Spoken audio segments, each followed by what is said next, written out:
Hello everyone, आप सभी का स्वागत है आपके अपने यूट्यूब चैनल आईएल फ्रॉम केनाई टू आई कैन पर। कैंडिडेट्स, आज के इस वीडियो में हम डिस्कस करेंगे कि जो उत्तराखंड के राजकीय पॉलिटेक्निक संस्थानों में प्रवक्ता की जो भर्ती आई हुई है, तो उसके लिए आपको कौन कौन सी स्ट्रेटजी को फॉलो करना है, कौन कौन से इंपॉर्टेंट टिप्स हो सकते हैं जिससे आप अपने एग्जाम को क्वालिफाई वहाँ पर कर सकते हैं और वहाँ पर सक्सेसफुल हो सकते हैं। तो देखिए, ये जो वैकेंसी आई हुई है काफ़ी साल के बाद आई हुई है, करीब 10 से 12 साल के एक लंबे गैप के बाद ये वैकेंसी आई हुई है और एक बहुत ही रेप्यूटेड पोस्ट है। आप देखते हैं कि 5400 ग्रेड पे की पोस्ट है, लेवल 10 की पोस्ट है, ठीक है, गस्टेड पोस्ट है। तो जो भी लोग इसके लिए एलिजिबल हैं, आई होप वो इसके लिए अप्लाई कर रहे होंगे, ठीक है, क्योंकि एक ऐसी अपॉर्चुनिटी कोई नहीं छोड़ना चाहेगा। तो जितने भी एस्पिरेंट्स हैं उन सभी के लिए मैं आज का ये वीडियो लेके आया हूँ कि आपको किस तरीके से इसकी तैयारी करनी है, ठीक है। और अभी इससे पहले जो मैंने आपको वीडियो प्रोवाइड किया था उसमें काफ़ी सारे कैंडिडेट्स के कमेंट्स में डाउट्स भी आ रहे थे, ठीक है। तो उन डाउट्स को भी मैं आज के इस वीडियो में ऐड करूंगा और उनको क्लैरिफाई करने की कोशिश करूंगा। हो सकता है वीडियो थोड़ा लंबा हो जाए, लेकिन आप इस वीडियो को लास्ट तक जरूर देखिएगा, जिससे आपको काफ़ी कुछ इन्फॉर्मेशन मिलेगी कि आपको कौन सी स्ट्रेटजी को फॉलो करना है और आपके कौन कौन से डाउट्स हैं और वो उन डाउट्स का क्लैरिफिकेशन क्या है, ठीक है। सबसे पहले तो अगर हम बात कर लेते हैं कि यहाँ पर जो पोस्ट आई हुई है वो अलग अलग सब्जेक्ट से रिलेटेड है। देखिए, इसमें इंजीनियरिंग ब्रांचेस, आपको पता है कि पॉलिटेक्निक में इंजीनियरिंग की पढ़ाई होती है, ठीक है, डिप्लोमा दिया जाता है कैंडिडेट्स को, ठीक है। तो वहाँ पर और साथ ही साथ वहाँ पर बेसिक साइंस की भी रिक्वायरमेंट होती है, ठीक है। तो और ह्यूमैनिटीज़ में इंग्लिश की भी रिक्वायरमेंट है। तो ये जो पोस्ट आई हुई है इसमें आप देखेंगे कि इंजीनियरिंग बैकग्राउंड के भी कैंडिडेट्स इसमें अप्लाई कर रहे होंगे, ठीक है। उनके लिए क्वालिफिकेशंस अलग हैं और जो बेसिक साइंस और ह्यूमैनिटीज़ के कैंडिडेट्स हैं उनके लिए क्वालिफिकेशंस अलग अलग हैं। तो काफ़ी सारे कैंडिडेट्स को यहाँ पर भी डाउट हो रहा था, तो मैं बता देता हूँ। देखिए, जो इंजीनियरिंग के लिए क्वालिफिकेशंस हैं, ठीक है, वो तो बहुत ही क्लैरिफाई है, उसमें कोई ज़्यादा इफ एंड बट्स नहीं है। लेकिन जो पीजी में यहाँ पर एक रेस्ट्रिक्शन रखा गया है, जो बेसिक साइंस में यानी फिजिक्स, केमिस्ट्री, मैथ्स की अगर हम बात करें यहाँ पर, और इंग्लिश, ठीक है, जो कैंडिडेट्स पीजी इंग्लिश हैं, ठीक है, वो भी इसमें अप्लाई कर सकते हैं। मैंने पिछले वीडियो में आपको बताया था। तो उसमें आप देखेंगे कि जो भी सारी चीज़ें हैं, ठीक है, जो क्वालिफिकेशन रखी गई है वो एसेंशियल क्वालिफिकेशन अलग है, प्रेफरेंशियल क्वालिफिकेशन अलग है। काफ़ी सारे कैंडिडेट्स को ये डाउट है कि प्रेफरेंशियल क्वालिफिकेशन होना भी जरूरी है। देखिए, प्रेफरेंशियल क्वालिफिकेशन जो होती है वो अधिमानी अर्हता होती है, वो अनिवार्य अर्हता नहीं है। तो अब मैं क्लैरिफाई कर देता हूँ कि जो प्रेफरेंशियल क्वालिफिकेशंस है और जो एसेंशियल क्वालिफिकेशंस हैं वो बिल्कुल अलग अलग चीज़ें हैं। ऐसा अगर आप एसेंशियल क्वालिफिकेशन रख रहे हैं और प्रेफरेंशियल नहीं भी रख रहे हैं तो भी आप फॉर्म को भर सकते हैं, ठीक है। आप एलिजिबल हैं, उसके लिए आप अप्लाई कर सकते हैं। लेकिन जब at the time of interview और at the time of final selection आपको प्रेफर किया जाएगा, अगर आपके पास उनमें से जो भी प्रेफरेंशियल क्वालिफिकेशन वहां पर दे रखी हैं, अगर उनमें से कोई प्रेफरेंशियल क्वालिफिकेशन आपके पास होती है, ठीक है, तो आपको वहां पर प्रेफर किया जाएगा। वो जस्ट प्रेफरेंस तौर पर है, ठीक है। तो आप उसको एसेंशियल वे में ना लें। जैसे मैं क्लैरिफाई कर देता हूँ, जैसे मान लीजिए कि वहाँ पर जो प्रवक्ता फिजिक्स के लिए पोस्ट आ रखी है, उसमें आपका क्या जो एसेंशियल क्वालिफिकेशन है वो क्या है कि आपका पीजी जो है वो फर्स्ट डिवीजन में होना चाहिए। देख, एक यहाँ पर ये भी डाउट बहुत सारे कैंडिडेट्स को आ रहा था कि हमारी तो काफ़ी सारी यूनिवर्सिटीज़ में ऐसा होता है, ठीक है, कि वहाँ पर जो फर्स्ट डिवीजन का क्राइटेरिया होता है वो परसेंटेज अप्स एंड डाउन हो जाता है। ज़्यादातर कई सारी यूनिवर्सिटीज़ में वो ज़्यादा होता है, ठीक है। तो यहाँ पर केवल फर्स्ट डिवीजन मांगी है, परसेंटेज का रेस्ट्रिक्शन नहीं है यहाँ पर, मैं आपको बता देता हूँ। तो अगर आपके 60% मार्क्स हैं, 75% मार्क्स हैं, ठीक है, आपकी जो मार्कशीट होगी या आपको जो वहाँ पर जो डिग्री दी जाती है, ठीक है, उस पर फर्स्ट डिवीजन लिखा होना जरूरी है, तो आप उसके लिए एलिजिबल हैं, ठीक है। तो फर्स्ट डिवीजन के साथ आपका पीजी पास होना जरूरी है, ठीक है, ये एसेंशियल क्वालिफिकेशन है। इसके अलावा और कोई एसेंशियल क्वालिफिकेशन नहीं है। बाकी जो भी क्वालिफिकेशन वहां पर है वो प्रेफरेंशियल क्वालिफिकेशन है, ठीक है। वो आप नहीं भी रखते हैं तब भी आप एग्जाम देने के लिए एलिजिबल हैं, ठीक है, ये मैंने आपको पहले बता दिया। तो इसी तरीके से मैथ्स में, इसी तरीके से केमिस्ट्री में है, ठीक है, और इसी तरीके से एमए इंग्लिश में भी है, ठीक है। वहां पर फर्स्ट डिवीजन के साथ आपका पीजी कंप्लीट होना जरूरी है। अब यहाँ पर हम इसमें थोड़ी सी बात कर लेते हैं कि और काफ़ी सारे कैंडिडेट्स के दिमाग में ये डाउट्स भी आ रहे थे, ठीक है, कि ये जो इसमें प्रोसीजर चल रहा है उसमें क्या उत्तराखंड के कैंडिडेट्स ही अप्लाई कर सकते हैं या अदर स्टेट भी कर सकते हैं। तो देखिए, मैं यहाँ पर क्लैरिफाई आपको कर देता हूँ, ये ग्रुप बी की पोस्ट है, यानी समूह खा की पोस्ट है, ठीक है। तो ग्रुप बी की पोस्ट या उससे ऊपर की जितनी भी पोस्ट होती है, ग्रुप ए की पोस्ट, ठीक है, क्लास 1 और क्लास 2 जितनी भी पोस्ट होती है वो ऑल इंडिया ओपन है। वो लोक सेवा आयोग के माध्यम से उनका रिक्रूटमेंट किया जाता है और उनमें ऑल ओवर इंडिया कोई भी कैंडिडेट उसके लिए एलिजिबल होता है। उसमें उत्तराखंड का स्थायी निवासी होना रेस्ट्रिक्शन नहीं है। लेकिन रिजर्वेशन कैटेगरी का लाभ, यानी अगर आप रिजर्वेशन को क्लेम करना चाह रहे हैं तो केवल और केवल वो उत्तराखंड कैंडिडेट्स को ही मिलेगा। यानी आप अनरिजर्व कैटेगरी में आप ऑल ओवर मतलब इंडिया से अप्लाई कर सकते हैं, उसमें कोई भी रेस्ट्रिक्शन वहां पर नहीं है। तो अगर आप अदर स्टेट से बिलोंग करते हैं तो भी आप इसमें अप्लाई कर सकते हैं अनरिजर्व कैटेगरी में। तो ये भी एक डाउट मैं क्लैरिफाई यहाँ पर कर देता हूँ। दूसरा, इसमें जो पैटर्न है, देखिए, आयोग की तरफ से जो ये नोटिफिकेशन आया है, इस नोटिफिकेशन में कुछ ड्रॉबैक्स भी हैं, ठीक है, काफ़ी सारे लूप होल भी छोड़े गए हैं, ये मैं ओपनली बोल रहा हूँ यहाँ पर, ठीक है। उसको क्लैरिफाई नहीं किया गया है। हो सकता है कि इस पे बाद में अमेंडमेंट आए, संशोधन आए, संशोधित विज्ञप्ति निकलती रहती है आयोग के द्वारा, तो समय समय पर मैं आपको बता दूंगा उसके बारे में। तो उसके लिए आप चैनल को सब्सक्राइब जरूर कर लें ऐसी इन्फॉर्मेटिव वीडियोज़ के लिए, ताकि कभी इन फ्यूचर कोई भी अपडेट आती है और मैं आपको प्रोवाइड करूँ तो वीडियो आपको मिल सके। तो आप चैनल को सब्सक्राइब जरूर कीजिएगा। तो देखिए, हमें 3 पेपर वहाँ पर मेंशन है, 3 पेपर उन लोगों के लिए हैं जो बेसिक साइंस एंड ह्यूमैनिटीज़ के होंगे, ठीक है। और बाकी इंजीनियरिंग बैकग्राउंड वालों के लिए 2 ही पेपर हैं वहाँ पर, पेपर 1 और पेपर 3। पेपर 2 वाला जो पेपर है, पेपर एंड एग्जाम में जो आपने सिलेबस देखा होगा, उसमें वो केवल और केवल किन कैंडिडेट्स को देना है, वो फिजिक्स, केमिस्ट्री, ठीक है, मैथमेटिक्स, और जो वहाँ पर एक और पोस्ट वहाँ पर आई है सिस्टम कंट्रोल ऑफिसर वाली, ठीक है, मैनेजमेंट वाली, उसको देना है, ठीक है। बाकी लोगों को वो इंग्लिश का पेपर नहीं देना है। तो अब काफ़ी सारे कैंडिडेट्स की क्यूरी आ रही थी कि ये पेपर एक ही दिन में होंगे। देखिए, ये पेपर एक दिन में हो, 2 दिन में हो, आप इस बात की चिंता बिल्कुल दिमाग से निकाल दीजिए। आप अपनी तैयारी स्टार्ट कीजिए, ठीक है। मेन है कि आप इस एग्जाम के लिए प्रिपेयर कैसे करते हैं, ठीक है। तो आप अपनी तैयारी को स्टार्ट कर दीजिए। ये भूल जाइए कि एक दिन में होगा, 2 दिन में हो, जब भी होगा आपको देना पड़ेगा। एक दिन में होगा तो भी आपको देना है। अगर वो 2 दिन में शेड्यूल उसको करते हैं कि दूसरे दिन शेड्यूल करते हैं एक पेपर को, तो वो आपको करना ही पड़ेगा। तो जैसे जैसे उस पर कोई भी अगर इन्फॉर्मेशन या क्लियर कंफर्मेशन आता है तो मैं आपको प्रोवाइड जरूर कर दूंगा। अब दूसरा इसमें ये होता है कि एग्जाम कब होगा। एक काफ़ी बहुत ही इंपॉर्टेंट थ्योरी आप सबके दिमाग में चल रही होगी, आप सबके दिमाग में ये क्वेश्चन जरूर आ रहा होगा कि हम तैयारी तो इसकी कर रहे हैं, एग्जाम कब होगा, ठीक है। तो ये मैं आपको थोड़ा, देखिए, कंफर्म नोटिफिकेशन में कुछ नहीं बताया गया कब एग्जाम होगा, लेकिन आयोग का जो कैलेंडर है जो पहले आ रखा है, उसके बेस पर अगर मैं बताऊं आपको, तो उसमें कहीं भी इसका मेंशन नहीं था, ठीक है। ये एक तरह से कह सकते हैं आपकी एक्सीडेंटली ये वैकेंसी जो इंट्रोड्यूस की गई है। तो अभी ये मान के चलिए कि विद इन 3 to 4 मंथ्स इसके एग्जाम होने की संभावना नहीं है, ठीक है। यानी ये मानिए कि मैं जहां तक समझता हूं कि इसका एग्जाम दिसंबर से पहले होने की संभावना नहीं है, लेकिन हो कुछ भी सकता है। ये मैं एक अनुमान आपको बता रहा हूँ, और मोटी मोटी संभावना है इस ऐसा होने की 60 to 70% चांसेस है कि ये एग्जाम जो है वो आपका दिसंबर या उसके बाद हो, ठीक है। तो आपके पास सफिशिएंट टाइम है, और आप अपनी तैयारी को जारी रखिए। आपके पास 3 से 4 महीने आपको मिल रहे हैं, ठीक है। हो सकता है उससे पहले भी हो जाए, लेकिन ज़्यादातर यही संभावना है कि एग्जाम जो है वो दिसंबर से पहले संभावना इसकी नहीं बनती है होने की, या उसके बाद ही ये एग्जाम इसका रिटर्न होगा, ठीक है। देन फिर इंटरव्यू वगैरह जो भी इसके तो ये सारे डाउट्स मैंने आपको क्लियर कर लिए। अब देखिए, थोड़ा स्ट्रेटजी के ऊपर आ जाते हैं। तो देखिए, उस स्ट्रेटजी पे जाने से पहले आपको समझना होगा कि यहाँ पर जो हो रहा है, ठीक है, एक तो पेपर 1 है आपका।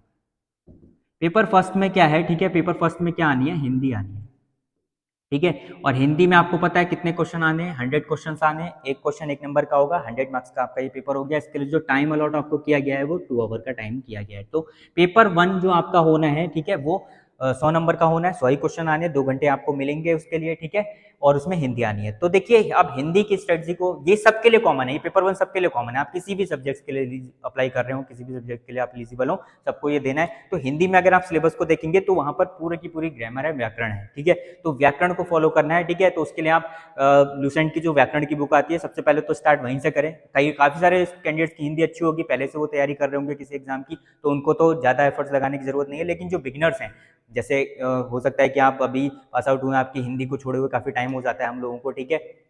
तो आप में से भी काफ़ी सारे कैंडिडेट्स होंगे जिनको हिंदी छोड़े हुए काफ़ी टाइम हो गया होगा। तो अगर उनको स्टार्टिंग से स्टार्ट करना है, ठीक है, तो मैं सलाह ये दूंगा कि आप लूसेंट की जो व्याकरण की, हिंदी व्याकरण की जो बुक आती है उसको फॉलो कीजिए। उसके अलावा आपके पास प्रीवियस ईयर्स के पेपर्स उठाइए, ठीक है। पेपर्स आपको कौन कौन से उठाने हैं हिंदी के लिए, ठीक है, जहाँ पर व्याकरण आती है, देखिए उसके लिए आप पीजीटी हिंदी के पेपर्स उठाइए, ठीक है। और उत्तराखंड में जो भी एग्जाम होते हैं, ठीक है, वहाँ पर जिन जिन एग्जाम्स में हिंदी आती है वहाँ के पेपर जरूर उठाइए, वहाँ से क्वेश्चंस को देखिए, ठीक है। और इसी तरीके से आप केंद्रीय विद्यालय और जो नवोदय विद्यालय के एग्जाम्स होते हैं, ठीक है, पीजीटी के, ठीक है, वहाँ पे जो हिंदी पूछी जाती है, व्याकरण जो पूछी जाती है, उनको भी उठाइए वहाँ से। देखिए, सिलेक्शन पाने का सबसे आसान तरीका यही होता है, ठीक है, कि आप प्रीवियस ईयर के पेपर्स को एनालाइज करिए, ठीक है, और फिर वहाँ से अपनी तैयारी को जारी करें, ठीक है। तो मैं ये नहीं कहता कि प्रीवियस के क्वेश्चंस एज इट इज आपके आ जाएंगे, लेकिन देखिए, तैयारी का तरीका क्या होता है, आप प्रीवियस ईयर के क्वेश्चन को जब एनालाइज करते हैं, आप उसको पढ़ते हैं, तो वहां आपको बस एक छोटा सा काम करना होता है कि आप किसी भी क्वेश्चन को आप पढ़ रहे हैं तो आप खाली उस क्वेश्चन को रटे मत, ये मत समझें कि यही क्वेश्चन आ जाएगा। आप उस क्वेश्चन से मिलती जुलती जितनी भी इंफॉर्मेशन है उसको ढूंढने की कोशिश करें, उसको आप एनालाइज करने की कोशिश करें। तो देखिए, क्वेश्चन वहीं से फ्रेम होगा, as it is question frame नहीं होगा, लेकिन उससे मिलता जुलता, यानी क्या क्या पॉसिबिलिटीज उस क्वेश्चन से और बन सकती हैं दूसरे क्वेश्चंस बनने की, ठीक है। ये तैयारी आपको करनी, यही स्ट्रेटजी मैं आपको बता रहा हूं। अगर आप इस स्ट्रेटजी को फॉलो करेंगे किसी भी सब्जेक्ट के लिए तो डेफिनेटली आपका सिलेक्शन होगा। आप करके देखिए, आपको फायदा मिलेगा। काफी सारे कैंडिडेट्स प्रीवियस ईयर के क्वेश्चन पेपर तो देख लेते हैं, लेकिन वो केवल क्वेश्चन को रटने लग जाते हैं, या उन्हीं क्वेश्चन को खाली क्या कर लेते हैं, सॉल्व कर लेते हैं, ठीक है। ऐसा नहीं करना है, उनको तो करना ही है, साथ ही साथ उन क्वेश्चन से कौन कौन सी पॉसिबिलिटीज बनती हैं, ठीक है। वो जरूर आपको देखनी है कि अगर कोई क्वेश्चन वहां पर पूछा गया है तो पूरी की पूरी आप इस लेवल पे हैं अब कि आप उसको एनालाइज कर सकें कि इससे रिलेटेड ये क्वेश्चंस और भी बन सकते हैं, ये जरूर आपको सोचना है। तो अगर आप एक क्वेश्चन को वहां पर पढ़ रहे हैं प्रीवियस ईयर में कहीं पर आया हुआ है तो उससे कम से कम ये कोशिश जानने की कोशिश जरूर करिए कि 4 से 5 और क्वेश्चन क्या बन सकते थे उसी टॉपिक पर, उसी थीम पर, ठीक है। तब आपको जो तैयारी आप इस तरीके से करेंगे आपको उसका लाभ जरूर मिलेगा, ठीक है।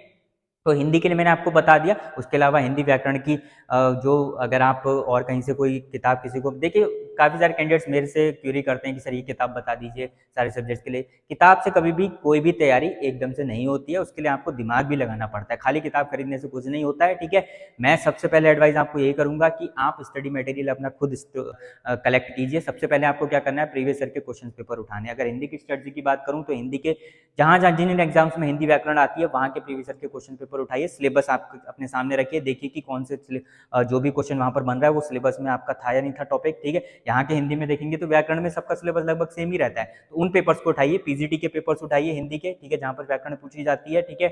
वहां से आपको बहुत मदद मिलेगी। साथ ही साथ मैंने आपको एक बुक भी प्रेफर कर दी है, लुसेंट की हिंदी व्याकरण की बुक को आप फॉलो जरूर करें, ठीक है। तो हिंदी के लिए आपको इतना करना है। अब इसका जो पेपर 2 है उस पर मैं थोड़ा बाद में बात करूंगा क्योंकि वो सबको नहीं देना है, ठीक है। तो अभी मैं इस पे बात नहीं कर रहा हूँ, पेपर 1 पे मैंने बात कर लिया है। अब मैं बात कर लेता हूँ यहाँ पर पेपर 3 पे पहले, ठीक है। पेपर 3 क्या है, सब्जेक्ट से रिलेटेड है, यानी जिस भी पोस्ट के लिए आप यहाँ पर अप्लाई कर रहे होंगे, ठीक है, उस सब्जेक्ट से रिलेटेड होगा। मान लीजिए कोई इंजीनियरिंग बैकग्राउंड का होगा, वो उसके लिए वहाँ पर उसका इंजीनियरिंग का सब्जेक्ट आएगा। अगर आप फिजिक्स के हैं तो आपके लिए वहाँ पर फिजिक्स के क्वेश्चन आएंगे, ठीक है। केमिस्ट्री के केमिस्ट्री, मैथमेटिक्स है मैथमेटिक्स, और इंग्लिश के हैं तो इंग्लिश, ठीक है। तो यहाँ पर मैं इंग्लिश की बात उनकी कर रहा हूँ जो इंग्लिश के लिए एलिजिबल हैं, जो प्रवक्ता अंग्रेजी की पोस्ट के सापेक्ष आवेदन कर रहे हैं, ठीक है। तो ये यहाँ पर आपके कितने क्वेश्चन आने, 150 क्वेश्चन आने, और एक क्वेश्चन 2 नंबर का है, यानी ये 300 मार्क्स का पेपर आपका होगा, ठीक है। इस बात का विशेष रूप से ध्यान रखिएगा। और टाइम ड्यूरेशन आपको कितना दिया गया है, 3 घंटे का दिया गया है। तो इसमें आपको 150 क्वेश्चन मिलेंगे, 3 घंटे का टाइम ड्यूरेशन आपको मिलेगा, और एक क्वेश्चन 2 नंबर का होगा with negative marking. Negative marking सारे पेपर्स में है, ठीक है। अब ये प्योरली सब्जेक्ट होगा आपका, ठीक है।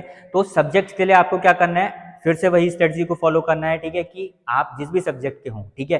अब जैसे मैं as a assistant professor of physics, आपको फिजिक्स के लिए तो मैं बहुत डिटेल में एडवाइस कर दूंगा अभी वीडियो के लास्ट में, ठीक है, या अभी कुछ टाइम के बाद। लेकिन बाकी जो भी आप सब्जेक्ट जिससे भी आप बिलोंग करते हो, जिसके लिए आप अप्लाई कर रहे होंगे, उसमें आपको क्या करना है, प्रीवियस ईयर के पेपर्स उठाने हैं, ठीक है। जो भी उससे रिलेटेड जितने एग्जाम्स हुए हैं, जहां पर आप पहले सिलेबस देखिए, फिर देखिए कि जिन जिन एग्जाम्स में वो सिलेबस आता था, आपने पहले एग्जाम दिए भी होंगे उनसे रिलेटेड, ठीक है। तो उन एग्जाम्स के प्रीवियस ईयर के क्वेश्चन पेपर्स को उठाइए, उनको एनालाइज करिए, एक क्वेश्चन से और कितने क्वेश्चन बन सकते हैं उनको जानने की कोशिश करिए, समझने की कोशिश करिए, उसके बेस पर आप अपनी तैयारी को आगे कीजिए, ठीक है। तो सब्जेक्ट के लिए सब्जेक्ट के लिए आपको ये करना है, ठीक है। तो थोड़ा मैं यहाँ पर ये भी बता देता हूँ कि जो फिजिक्स बैकग्राउंड के होंगे, ठीक है, तो फिजिक्स बैकग्राउंड वाले कैंडिडेट्स को भी क्या करना है, ठीक है। देखिए, चाहे वो फिजिक्स के हो, केमिस्ट्री के हो, मैथमेटिक्स के हो, ठीक है, इन 3 की मैं यहाँ पर बात कर लेता हूँ। तो ऐसे जो भी कैंडिडेट जो इन 3 से बिलोंग करते हैं, वो सबसे पहले तो क्या करें कि पीजीटी के सारे पेपर्स उठा डालें, चाहे वो उत्तराखंड लोक सेवा आयोग के या यूपी के हों, ठीक है, कहीं के भी जितने भी पीजीटी के पेपर हों, वो जरूर वहाँ से नेट से मिले आपको या कहीं से भी आप अरेंज करें, उनको एनालाइज करिए। साथ ही साथ उत्तराखंड में इससे पहले जो रिटर्न एग्जाम हुआ था 2017 में असिस्टेंट प्रोफेसर का रिक्रूटमेंट के लिए, ठीक है, उसको भी आप उठाएं। देखिए, यहाँ पर सिलेबस में थोड़ा डिफरेंस है, मैं ये भी क्लैरिफाई कर देता हूँ। जैसे अगर मैं फिजिक्स की बात करूँ तो पीजीटी फिजिक्स के सिलेबस और यहाँ जो प्रवक्ता जो पॉलिटेक्निक के लिए यहाँ पर जो सिलेबस मेंशन किया गया है उसके सिलेबस में डिफरेंसेस हैं। पीजीटी की फिजिक्स के सिलेबस में जनरली 12th लेवल के टॉपिक्स भी होते हैं, बेसिक्स भी होते हैं। यहाँ पर जो प्योरली सिलेबस आप देखेंगे, ठीक है, वो किस पे कंसर्न है, एमएससी पे ज्यादा है, फोकस किया गया है, ठीक है। तो एमएससी के टॉपिक्स वहाँ पर ज्यादा हैं। तो लेकिन ऐसा नहीं कि बेसिक्स नहीं आएगा, बेसिक्स भी आएगा, और वहां पर भी एमएससी का ही आता ही है, ठीक है। तो उनको आप उठाइए। इसीलिए मैं आपको कह रहा हूं कि आप असिस्टेंट प्रोफेसर का जो पेपर था 2017 में, उसको भी जरूर उठाइए, ठीक है। इसी से रिलेटेड पीजीटी लेक्चरर के जितने भी आपको कहीं भी मिल जाते हैं, ठीक है, पेपर्स, उनको एनालाइज करिए और वहीं से क्वेश्चन आपके फ्रेम होंगे। थोड़ा फिजिक्स में आप क्या करिएगा, एमएससी लेवल के टॉपिक्स को स्पेशली ध्यान रखिएगा, उसमें क्लासिकल फिजिक्स को थोड़ा अच्छे से फॉलो कर लीजिएगा, ठीक है। इलेक्ट्रोडायनेमिक्स को अच्छे से फॉलो कर लीजिएगा, न्यूक्लियर फिजिक्स को अच्छे से फॉलो करिएगा एमएससी लेवल की, पार्टिकल फिजिक्स को जरूर कर लीजिएगा, ठीक है। तो इसके अलावा वहाँ पे क्वांटम फिजिक्स का भी आप देख सकते हैं, क्वांटम फिजिक्स से भी काफ़ी स्ट्रेट फॉरवर्ड क्वेश्चंस वहाँ पर बन जाते हैं, ठीक है। तो इन चीज़ों का आप जरूर फॉलो करें। इसके अलावा प्रीवियस ईयर के क्वेश्चंस का जब आप एनालाइज करेंगे तो आपको खुद ही रास्ते मिलते चले जाएंगे कि क्या क्या हमको करना है, ठीक है। तो ये तो आपका पेपर 3 हो गया। अब पेपर 2 की हम बात कर लेते हैं। पेपर 2 किन लोगों को देना है, तो देखिए, पेपर 2 सबको नहीं देना। पेपर 2 देना है उन्हीं कैंडिडेट्स को जो प्रवक्ता भौतिक विज्ञान, गणित, केमिस्ट्री, ठीक है, और जो एक और पोस्ट है, ठीक है, 2 में भी आपका क्या है, पेपर 2 जो होना है वो उसमें आपकी क्या आनी है, इंग्लिश आनी है, और इसमें भी 100 क्वेश्चन आने हैं। 2 घंटे का आपको टाइम मिलेगा, एक क्वेश्चन 1 नंबर का है, तो टोटल आपका यानी 100 नंबर का ये पेपर होगा, ठीक है। अब ये जो चीज़ आपकी यहाँ पर है, ठीक है, कि इंग्लिश की इसकी तैयारी कैसे करनी है, तो ये मैं फिर से फोकस कर रहा हूँ कि पेपर 2 केवल उन्हीं कैंडिडेट्स को देना है जो फिजिक्स के लिए अप्लाई कर रहे हैं, केमिस्ट्री के लिए, मैथमेटिक्स के लिए, और जो वहाँ पर मैनेजमेंट ट्रेनिंग वाली जो पोस्ट है, ठीक है, मैनेजमेंट सिस्टम वाली, उसके लिए, ठीक है। तो इसका सिलेबस जब आप देखेंगे तो इसमें भी आप देख रहे होंगे कि सिलेबस में टोटल क्या है, ग्रामर है, ठीक है। तो ग्रामर को फॉलो करिए। ग्रामर के लिए फॉलो करने के लिए आप किसी भी इंग्लिश की ग्रामर की बुक को फॉलो कर सकते हैं, ठीक है, जो बेसिक्स जहाँ से आपको मिलते हो, ठीक है, आपको बहुत अच्छे से पता होंगी। और जो लोग काफ़ी सारे, इसके लिए मैं सजेस्ट ये करूँगा, अगर आपको इसकी तैयारी करनी है तो एसएससी के जो प्रीवियस ईयर के पेपर्स हैं, एसएससी सीजीएल के, वहाँ पर इंग्लिश में पूरे ग्रामर आती है, ठीक है, तो उसको आप जरूर फॉलो करें, वहाँ से आपको बहुत ही ज़्यादा बेनिफिट मिलेगा। उसकी तैयारी आपको यहाँ से करनी है, तो एसएससी के प्रीवियस ईयर्स के इंग्लिश के स्पेशल पेपर जरूर उठाइए, चाहे वो प्री के हों चाहे मेन्स के हों, जहाँ पर इंग्लिश पूछी जाती है और ग्रामर वहाँ पर पूछी जाती है, वहाँ से आपको बहुत ज़्यादा हेल्प मिलेगी, ठीक है। ये बात आप जरूर मान के चलिए। और पूरी की पूरी ग्रामर है, आप इसको अभी से स्टार्ट कर दीजिए। एक दिन में तैयारी नहीं होगी, आपको टाइम देना पड़ेगा। काफ़ी सारी चीज़ें होती हैं, जैसे वन वर्ड सब्स्टिट्यूशन है, ठीक है, ये आपको पूरी एक लिस्ट बनानी पड़ेगी अपने कॉपी में, डेली 10 से 20 वन वर्ड सब्स्टिट्यूशन लिखने पड़ेंगे, सिनोनिम्स, एंटोनिम्स, ठीक है, टेंसेज हो गए, ठीक है, डायरेक्ट इनडायरेक्ट स्पीच हो गई, वॉइसेज हो गई, एक्टिव वॉइस, पैसिव वॉइस, ठीक है, ये सब आप ये पूरा एसएससी में, क्योंकि वहाँ इंग्लिश को ज़्यादा वेटेज दिया था, सीजीएल की मैं बात कर रहा हूँ, वहाँ के प्रीवियस ईयर के पेपर्स आप उठाइए, वहाँ से तैयारी करिए, बहुत ज़्यादा हेल्प आपको मिलेगी। ये मैं आपको एक स्ट्रेटजी बता रहा हूँ, इसको फॉलो करने की। आप अगर इसको फॉलो करेंगे तो आपको लाभ जरूर मिलेगा, ठीक है। तो मैंने आपको बता दिया कि ये इसमें यहाँ पर आपको इस तरीके से फॉलो करना है, ठीक है। अब जो फाइनल सिलेक्शन होना है वो कैसे होना है, आपका रिटन प्लस इंटरव्यू, इसके बाद जो फाइनल होगा वो इंटरव्यू होगा। इंटरव्यू केवल कितने मार्क्स का है, 50 मार्क्स का है। एक बहुत अच्छी गुड न्यूज़ आपके लिए कि इंटरव्यू का वेटेज ज़्यादा नहीं है, यानी अगर आप रिटन में अच्छा परफॉर्म करते हैं तो इंटरव्यू केवल आपका कितना रह जाएगा, 50 मार्क्स का ही रह जाएगा, ठीक है। तो रिटन में आपके अगर मार्क्स अच्छे हैं, ठीक है, तो केवल आप मान के चलिए कि जस्ट फॉर्मेलिटी है इंटरव्यू, ठीक है, वहाँ पर कितने भी कम आपको देगा तब भी आपका सिलेक्शन हो जाएगा। तो रिटन में ज़्यादा मेहनत करिए, क्योंकि सिलेक्शन रिटन प्लस इंटरव्यू की कंबाइंड मेरिट पर होना है, ठीक है। तो ये बात आप दिमाग में बैठा लीजिए। अब एक चीज़ यहाँ पर मैं क्लैरिफाई करना चाहूँगा आपको कि यहाँ पर क्वालिफाइंग मार्क्स का भी चक्कर है एक थोड़ा सा, ठीक है, तो उसको भी आपको ध्यान में रखना पड़ेगा। रिटन एग्जाम में जो आपका रिटन एग्जाम होगा, जो प्रारंभिक परीक्षा आपकी होगी, ठीक है, तो वहाँ पर के लिए जो कट ऑफ मार्क्स हैं, जो मिनिमम कट ऑफ मार्क्स वहाँ पर लाने हैं उनको, ठीक है, वो वहाँ पर कितने लाने हैं, 40% मार्क्स जरूर लेके आने हैं, ठीक है, ये मिनिमम मार्क्स का क्राइटेरिया है, ठीक है। ओबीसी कैंडिडेट्स, ठीक है, और अगर मैं ईडब्ल्यूएस कैंडिडेट्स की बात करूं तो उनके लिए ये 35% का हो जाएगा, ठीक है। और एससी एसटी कैंडिडेट्स की अगर मैं बात करूं तो ये 30% का हो जाएगा। ये रिटन एग्जाम के लिए है, लिखित परीक्षा के लिए। अगर मैं इसी की इंटरव्यू की बात करूं कि इंटरव्यू में आपका क्या होना है, इंटरव्यू में जनरल कैटेगरी के लिए, ठीक है, ये क्राइटेरिया, जब आपका इंटरव्यू होगा वहां पर भी मिनिमम स्कोर आपको लाना पड़ेगा, यानी 50 मार्क्स का इंटरव्यू है तो वहां पर उतने परसेंट मार्क्स आपको लाने पड़ेंगे। वो क्या क्या परसेंटेज है, जनरल कैटेगरी के कैंडिडेट्स को 45 मिनिमम परसेंट लाने पड़ेंगे मार्क्स इंटरव्यू में, ठीक है। ओबीसी और ईडब्ल्यूएस के कैंडिडेट्स को 40% लाने पड़ेंगे, ठीक है, और एससी एसटी कैंडिडेट्स को वहां पर 35% मार्क्स लाने पड़ेंगे, तभी आप क्वालिफाई मान जाएंगे। तो ये क्वालिफाइंग क्राइटेरिया भी ध्यान रखिएगा। रिटन एग्जाम के लिए परसेंटेज का क्राइटेरिया अलग है और आपका इंटरव्यू के लिए परसेंटेज का क्राइटेरिया अलग है, ठीक है। तो आप इसको भी थोड़ा ध्यान में रखिए, अपनी तैयारी को कंटिन्यू करिएगा, ठीक है।